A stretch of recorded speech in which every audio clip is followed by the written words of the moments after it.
Okay, hello ladies and gentlemen. We are back today. It has taken us some days I've not been with you. But thank God that I'm here today. This is Mr. Paul Willie, the regular presenters of this program. Our online still continue. So today we are very sorry that it has not been easy. However, we still have to give you more about this online program.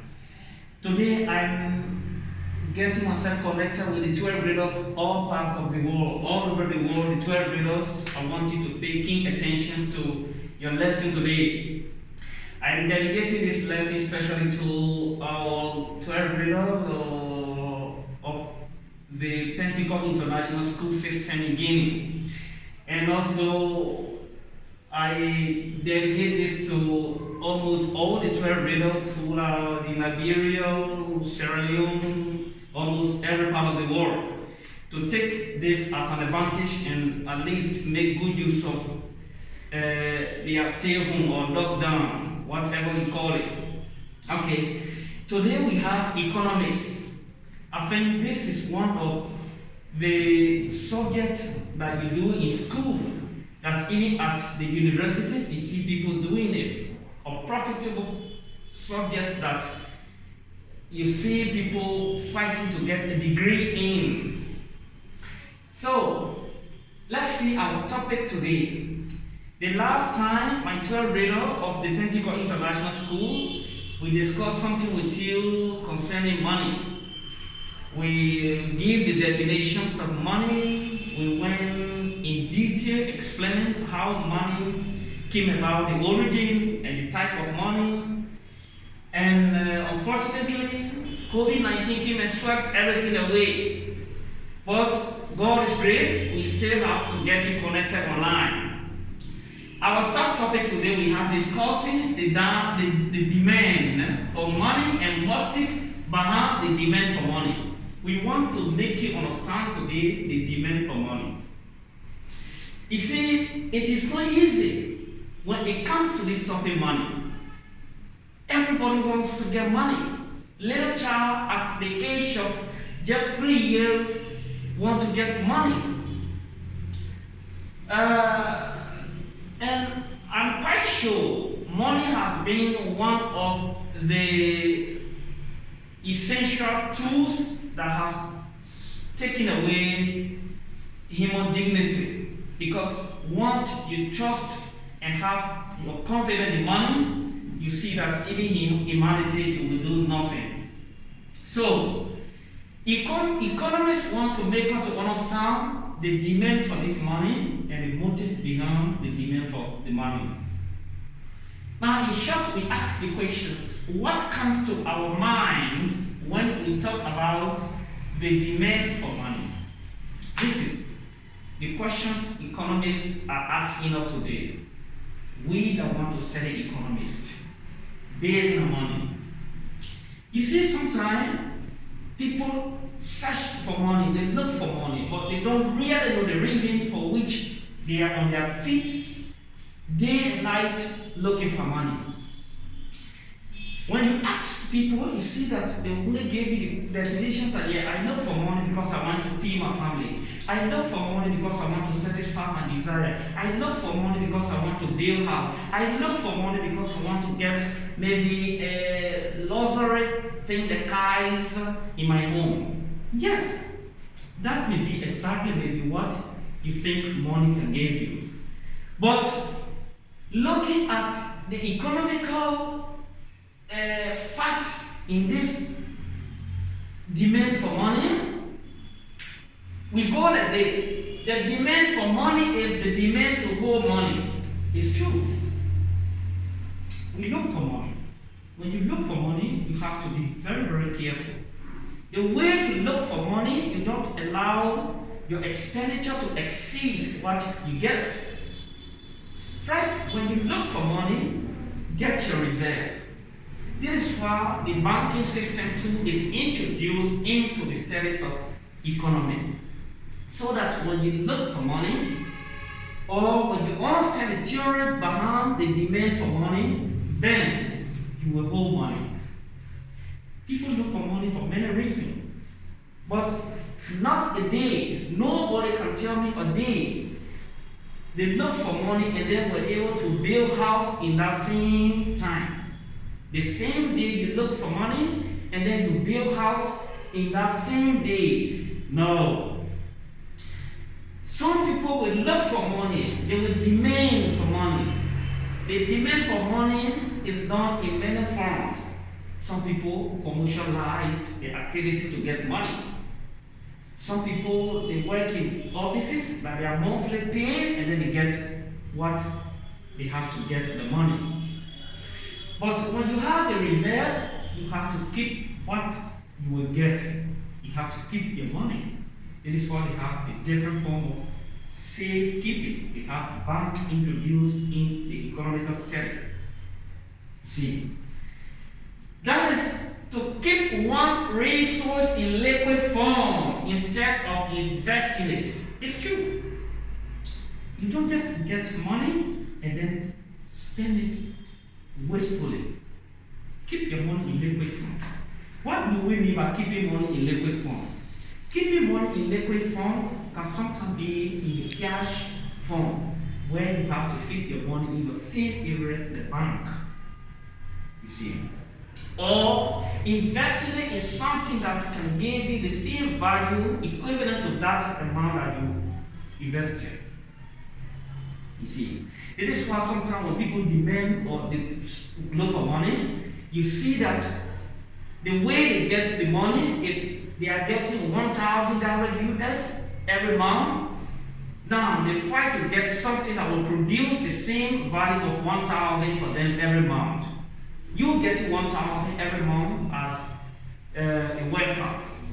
Now, if you can get something that will produce the same $1,000 for you every month, then tell me, in 2 to 3, 4 months in a year, you will be able to at least do something better for yourself. So, by money brings liquid. Let's understand this particular term, liquid, because in science, we have the state of matter, different states of matter. We have the liquid state of matter, we have the gaseous state, we have the solid state. So when it comes to the subject area, every subject has their language. Now in science, you see that liquid is nothing but anything that has to do with water, anything that is very, very soft in a watery form. But not exactly what economy wants to make you to understand that liquid means water in economy. No. The money you are getting, the way the money will be produced, the way you will make the money to be at least enough reserved in the bank, bring it to the point of being liquid, because we know that liquid is nothing but something very soft in a watery form. You see?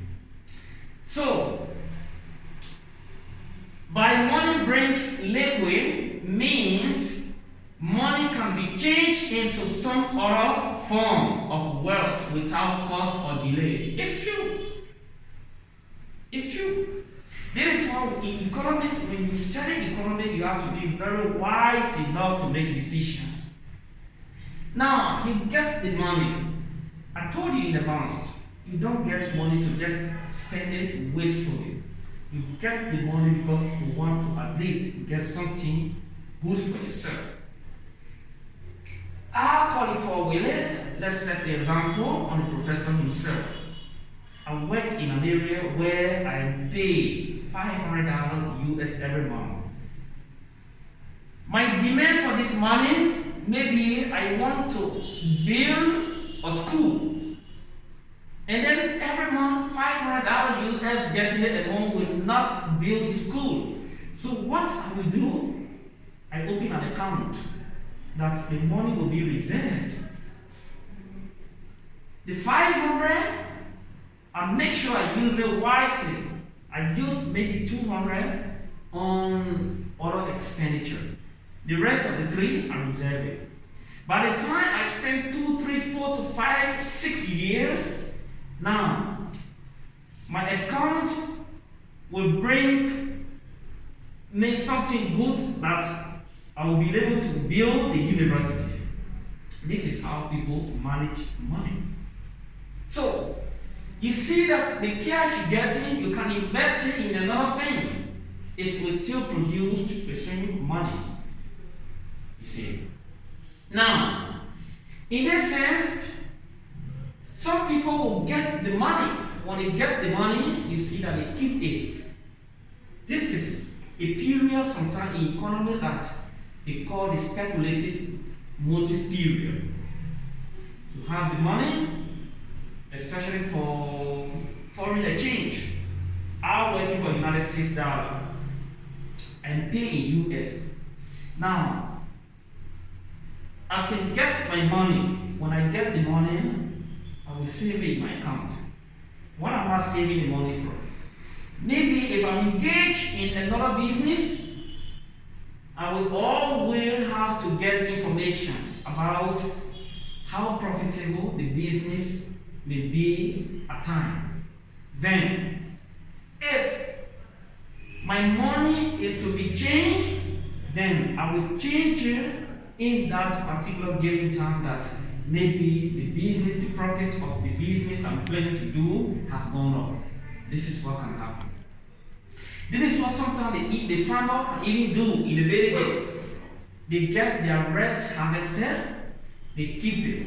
Sometimes when they get the rice harvested in the dry season, they don't sell their rice because they know that in the dry season almost out of 10 farmers, 8 are harvesting their rice. So the given price at that time may not suit what you want to get. So sometimes they keep their rice.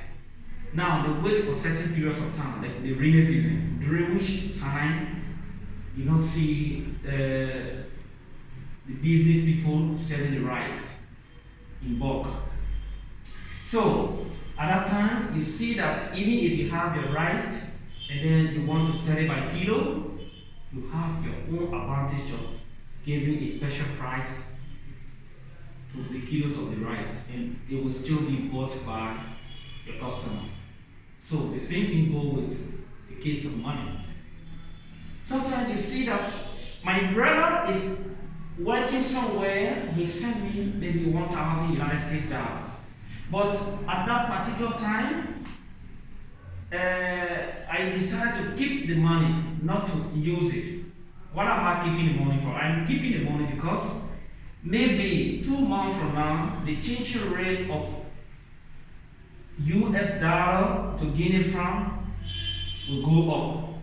So, the time I receive the money, the change rate may be just 600 franc Guinea, equivalent to $100 US, the changing rate. But the speculative area, I will take advantage of the speculative area and keep the money. Later time, maybe the changing rate will go up. It may either go up to 900 franc Guinea. 900,000 Guinea will be equivalent to 100 United States dollars. So at that particular time, I can even change my 1,000 United States dollars. I will still get something good. This is how sometimes people look for money and make use of the money. You don't just get money today, you use the money because you want to use money. We all know that money is very sweet, but the way money is sweet, you don't just get at the point of the sweetness and use the money wastefully. Good. Now, the demand for money is therefore the demand to hold perfectly liquid reserve. It's true. You see, you have the money, but what can make your money to multiply? How are you going to use your money? Are you going to use your money the day you get it? Or are you keeping your money to invest it in something that will at least bring something good to you? That will bring something good? That will make you to get more profit? This is the questions you need to ask yourself. I'm working for a very good company, but it has taken me 10 years, over 10 years. I don't even have a land bought for myself. Ask yourself these questions. Because you are looking for money. Now, the money is in demand, but what are you doing to profit you in the search or in the demand for money? We expect you to ask yourself a few questions. Should I reserve my money? Should I keep my money? Later time then, I see how best I can invest it in something guaranteed, or should I just waste my money in something that will not profit me? So, ladies and gentlemen, we still continue. This is just part 1. We are coming to part 2, where we have to discuss the motive behind the demand for money. Stay connected and still watch part 2. Thank you very much.